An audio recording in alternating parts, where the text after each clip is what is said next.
ليتني.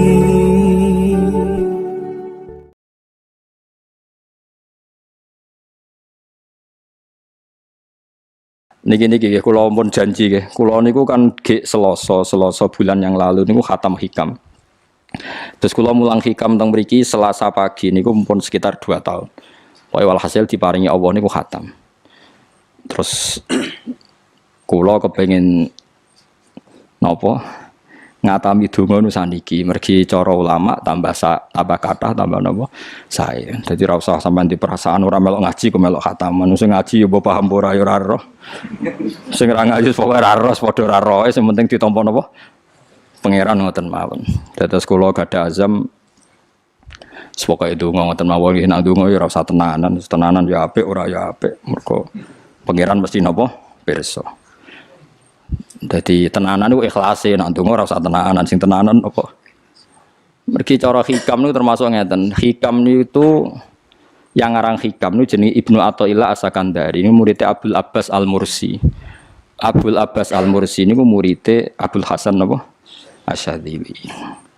Kula niku sinau hikam mulai riyen mun bertahun-tahun sampai sekarang. Tiap badhe tilem sering maos hikam. Jadi hikam termasuk madzhab ngeten, tapi aja nut kados tiyang sing ora tau mlebu masjid wae aja nut iku wali. Nah kowe gawe-gawe. Nah kowe nglakoni ngono ben dadi wali wae ora mutu niku mboten alami. Hikam itu kalau berdoa itu sekali. Kula nu nate umroh 2009, terus haji 2013. Terus kemarin kula umroh malih tahun kemarin, baru ruwah kemarin. Niku kadang-kadang berkali-kali kalau itikaf teng multazam, tapi ora tau sida donga sampai sakniki.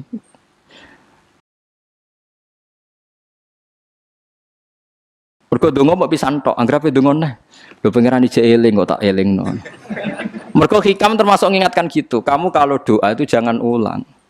Karena yunabbahu iku man yajuzu alil ikhfal, yang boleh diingatkan hanya orang yang mungkin lupa. Allah ora bakal lali kok mbok elingno. Dadi kula anggere ning ngarepe multazam pe donga. Lho dong aku wingi pangeran cek eling. Ya wis ra sida dong.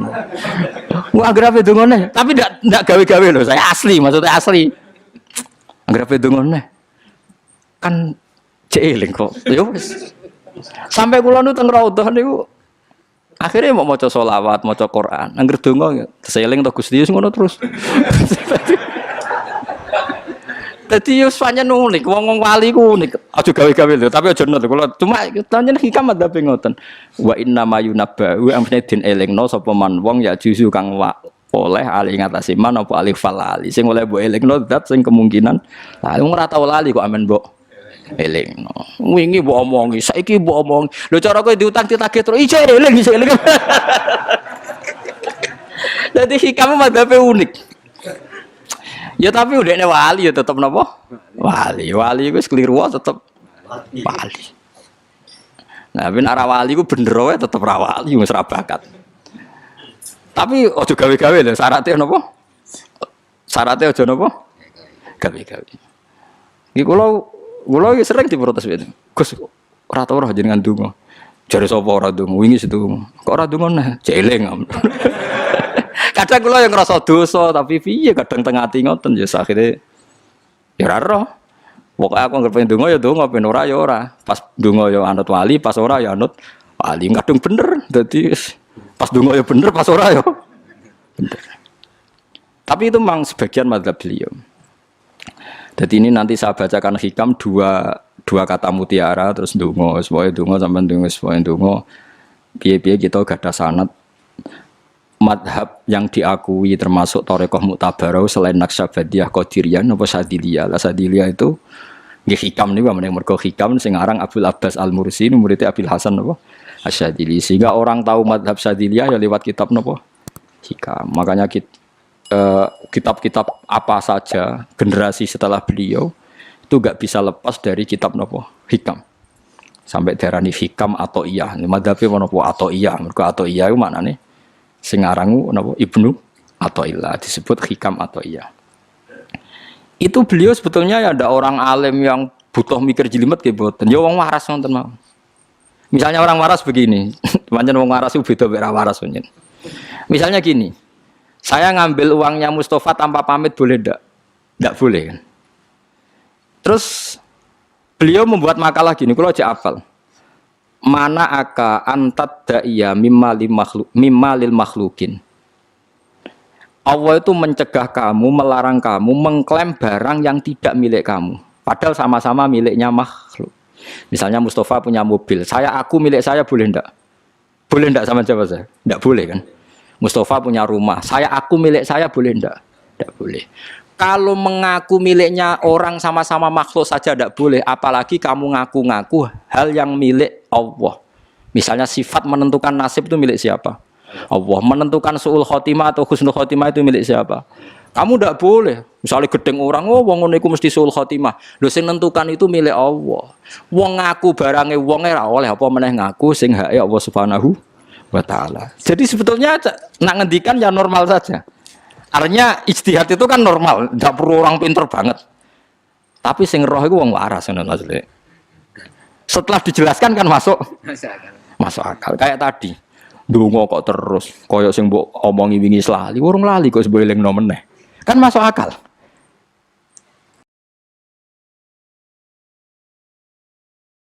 Tapi kok jangan aku, mergo ora asli, ora asli. Wong anut-anut kan mboten apa.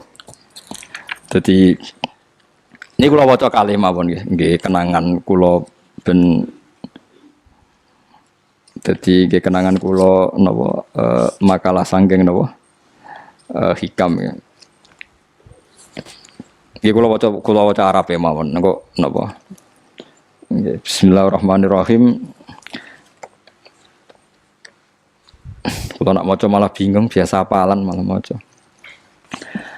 Jadi piyambake ngendikan mana aka antatta iya male salaka mimalil makhlukin afayubihu laka antatta iya wasfahu wa rabbul alamin. Di Allah ngelarang jenengan mengaku barang yang miliknya orang lain, apalagi ngaku-ngaku hak sing miliknya Allah Subhanahu wa taala. Sehingga kita ndak boleh misalnya maksud noti yang wong iku mesti celaka, nyelakano orang itu hak sinten? Hak ya Allah. Kowe ora usah GR sok ben mesti bener, iso wae saiki bener sok ben salah. Kamu juga enggak usah merasa salah, iso wae saiki kira saleh sok ben saleh. Ya sudah itu hak ya Allah, sudah ndak itu. Terus ngendikane beliau ini Ilahi kullama akhrosoni lu'mi antokoni karomuka. Gusti ketika saya didiamkan oleh kesalahan-kesalahan saya, antokoni karomuka, maka saya digerakkan oleh sifat lomane jenengan. Itu perasaannya hikam. Misalnya sampean ngerasa dosamu akeh terus rawani donga, ngerasa salahmu akeh terus ngerasa ora ahli swarga. Niku jare hikam, Gusti kula nak eling salah kula kok ora pantes mlebu swarga. Tapi nak eling lomane jenengan nggih pantes mawon. Lha iku dindot wong ngono niku wis dindot. Dina eling dosamu sampean akeh kan gak pantes mlebu swarga. Tapi nak eling jembare rahmati Allah nggih pantes mawon. Ilahi kullama akhrasani lumi antokoni karomuka. Wa kullama ayasatni ausofi atma'atni minnatuka. Ketika saya putus asa karena sifat-sifat saya yang buruk, maka saya akan digerakkan lagi punya harapan karena saking melimpahnya nikmatnya jenengan to peparinge jenengan. Terus beliau disarah-sarah dicontohkan.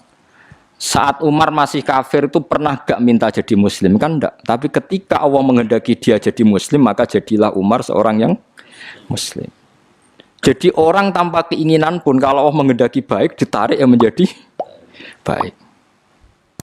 Artinya kamu jangan percaya wong aku apa ya dadi wong apik piye, wong aku ngene. Wong sing ora tau niat apik wae iso diapikno pangeran kados sinten Sayyidina Umar. Sunan Kalijaga ketika nggarong ning gone Sunan Bonang niate ya untuk emas. Niate wae elek, tapi ketika Allah ngersakno dadi apik ada takdir yang memandu dia jadi apik, bahkan dadi wali. Itu fakul lama ayasatni ausofi, ketika saya diputus asakan oleh sifat-sifat saya yang buruk, maka saya akan diharapkan lagi, diberi tomak, diberi harapan oleh banyak peparingin apa jenengan. Jadi intinya kalau suwun khasnya madhab Sadili itu melihat sisi positif.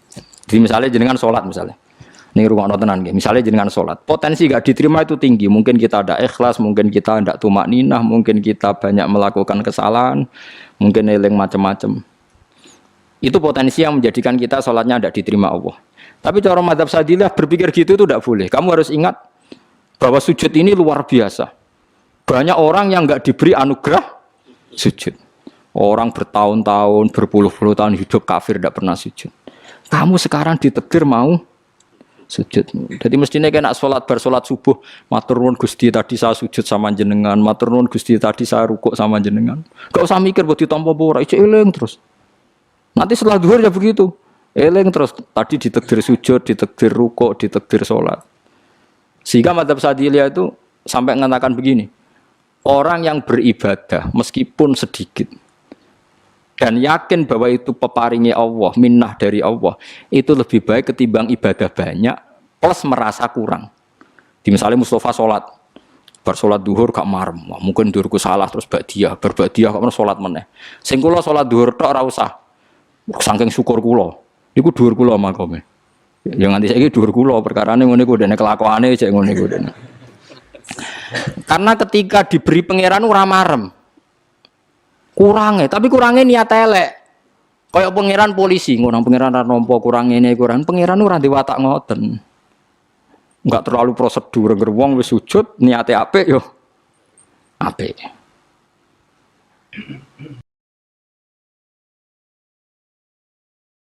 Ya mulane kula nate debat mbek jenengan kula kan bolak-balik cerita.